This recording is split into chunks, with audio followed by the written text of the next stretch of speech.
नहीं, देखिए, मैं भारत सरकार में जो हिंदी की संसदीय उप समिति, प्रथम उप समिति है, उसका मैं चेयरमैन हूँ। प्रायोजक हैं cancer healer centre new beginning.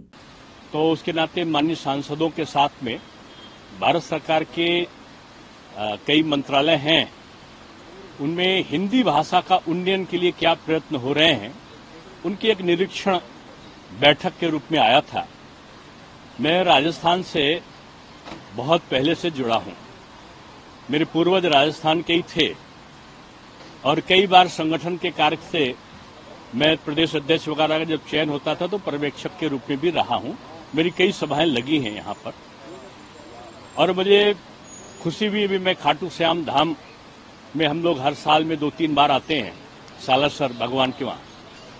तो मुझे देखकर अच्छा लगा कि यहां पर धर्म स्थानों का जो सौंदर्यीकरण है वो वर्तमान भजनलाल सरकार ने बहुत अच्छी तरीके से किया है। मैंने इस विषय को भी माननीय मुख्यमंत्री जी ने आज हमारे माननीय सांसदों को यहां पर चाय पर बुलाया था, तो मैंने उनको उत्तर प्रदेश का और खासतौर से कुंभ मेले का उदाहरण दिया है। हमारे माननीय मुख्यमंत्री उत्तर प्रदेश आदरणीय योगी आदित्यनाथ जी ने प्रधानमंत्री जी के मार्गदर्शन में धार्मिक पर्यटन की दृष्टि से धर्म स्थलों की कनेक्टिविटी जो उन्होंने जोड़ी है, काशीनाथ भगवान बाबा काशी विश्वनाथ कॉरिडोर का जब उन्होंने निर्माण कराया प्रधानमंत्री जी के मार्गदर्शन में, और उसकी कनेक्टिविटी उन्होंने विंध्याचल में विंध्यवासिनी माता थोड़ी दूर पर हैं, वहां का जीर्णोद्धार और एक इंफ्रास्ट्रक्चर को ठीक किया। अयोध्या का राम मंदिर का निर्माण आज भारी मात्रा में धार्मिक पर्यटन की दृष्टि से श्रद्धालुओं को आकर्षित कर रहा है और प्रयागराज में 7,000 करोड़ रुपए कुंभ मेले के लिए आवंटित हुए। उनमें से जो कहना चाहिए कि लगभग 5500 करोड़ रुपए इंफ्रास्ट्रक्चर पर खर्चा किए कि पुल बनेगा, एक्सप्रेसवे पर वो होगा, चौराहों का सौंदर्यीकरण होगा, वहां पर रहने के लिए गेस्ट हाउसेस बनेंगे, स्थायी रूप में घाटों का सौंदर्यीकरण होगा, लाइटिंग की व्यवस्था होगी, पानी की व्यवस्था होगी, बिजली की व्यवस्था होगी। यानी कुंभ में केवल 1500 करोड़ के आसपास खर्च किए होंगे व्यवस्था में और इंफ्रास्ट्रक्चर में ज्यादा खर्चा किए। अब आज जो पर्यटक आया है, मैं तो कह सकता हूं वैसे तो कम से कम यानी 1500 करोड़ खर्चा करके अगर 2.5 से 3 लाख करोड़ रुपए का बचत हो, लाभ हो, तो इससे बड़ा कैलकुलेशन अर्थव्यवस्था की समृद्धिकरण के लिए दूसरा नहीं हो सकता।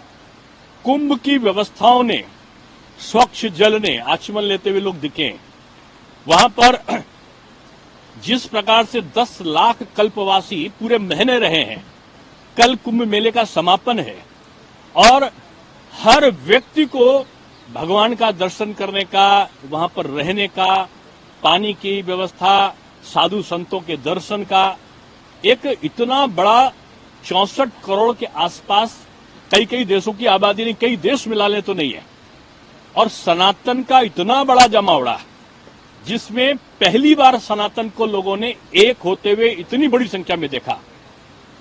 वहां पर लोग स्नान कर रहे थे, वहां पर केवट जी भी थे, निषाद जी भी थे, वहां पर मीणा जी भी थे, वहां पंडित जी भी थे, तो वहां पर ठाकुर साहब भी थे, सब हाथ मिलाकर एक साथ स्नान कर रहे थे। धार्मिक सहिष्णुता का, एकता का, समन्वय का सबसे बड़ा प्रतीक कुंभ का मेला बना है और इसके प्रणेता के रूप में हमारे देश के प्रधानमंत्री जी और मुख्यमंत्री योगी आदित्यनाथ जी थे। कल हमारे वहां समापन है कुंभ मेले का। आज जो वार्ता का विषय मुख्यमंत्री जी के साथ मेरा था, क्योंकि मैं आदरणीय वसुंधरा जी जब थी तो मैंने यहां पर मैं आया था और मैं डिप्टी सीएम था यूपी का, तो मेरे आग्रह पर उन्होंने काफी पैसा खाटू श्याम धाम को दिया था, पार्किंग के लिए, सीवरेज के लिए, वहां की सड़कों के लिए, और खाटू धाम श्याम के जो मंदिर के व्यवस्थापक है उन्होंने काफी बड़ी जगह को उसको डेवलप किया है। खाटू धाम जो आते हैं वो सालासर जाते हैं, सालासर जो जाते हैं वो शाकंभरी माता जाते हैं, शाकुंभरी माता जो आते हैं वो झुंझुन आपका दूसरा एक डिस्ट्रिक्ट है जीण माता का, वहां जाते हैं।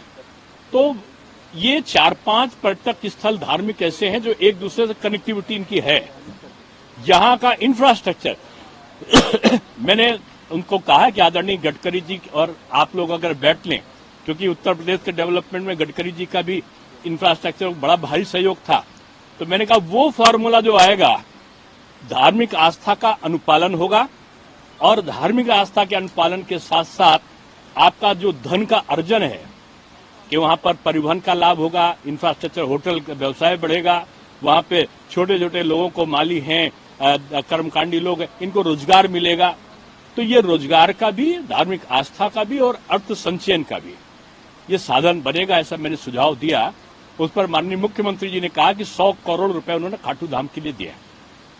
मैंने उनसे सालासर, झुंझुनू माता, शाकुंभरी माता, इनके लिए भी कहा कि एक सम्मिलित पैकेज टूर को बनावे। उनको ये प्रस्ताव अच्छा लगा है और मैं यही कहूंगा कि धार्मिक पर्यटन के कारण जो लोग हमारे उत्तर प्रदेश के मुख्यमंत्री को कहते थे ये बुलडोजर बाबा है, मैंने उनका नाम बदल दिया और मैंने कहा ये बुलडोजर बाबा नहीं, ये अर्थ प्रबंधन बाबा बन गए। तो यही सब कुछ था। राजस्थान मेरे पूर्वजों की स्थली रहा है। अलवर के जिले में जागवास गांव मेरा गांव था, मेरे पूर्वजों का।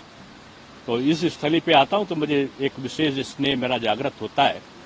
तो मैं यहाँ पर आया था, आप लोगों ने मुझे आमंत्रित किया, धन्यवाद। दिनेश जी, एक सवाल मेरा और है कि आप यूपी से आते हैं, प्रयागराज में महाकुंभ का आयोजन चल रहा है, कलमचंद जी में करोड़ों की संख्या में 64-63 करोड़ लोग अब तक आ चुके हैं, लेकिन जिस तरह की राजनीति विपक्षी दलों द्वारा महाकुंभ को लेकर करी जा रही है, चाहे कांग्रेस की हो या समाजवादी पार्टी के लोग, जनता से ये सब नकार दिए गए लोग हैं।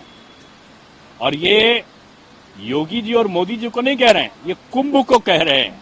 और कुंभ को नहीं कह रहे हैं, ये सनातन को कह रहे हैं। ये सनातन विरोधियों का समूह जमावड़ा, ये सपा, ये कांग्रेस, ये तृणमूल, ये कम्युनिस्ट, ये एनसीपी, ये शरद पवार, ये आम आदमी पार्टी, ये सपा, बसपा, माकपा, भाकपा, इधर का उधर का जितना दल है, ये सनातन विरोधी है। और सनातन विरोधियों को सनातनी एक होकर कुंभ में जो दिखाया है, ये जाति का विभेद सनातन में करने का सपना देख रहे थे। वहां जब इन्होंने देखा कि निषाद राज पंडित जी से हाथ मिलाकर डुबकी लगा रहे हैं और वहां जाटो जी और रावत जी और पासी जी और सोनकर जी हर हर बम बम बोल रहे हैं, तो इनको लगा कि ये मिल क्यों रहे हैं, ये बांटने वाले लोग हैं, ये काटने वाले लोग हैं, इसलिए जनता ने इनको राजनीतिक रूप में काट दिया है, खत्म कर दिया। प्रायोजक हैं cancer healer centre, a new beginning.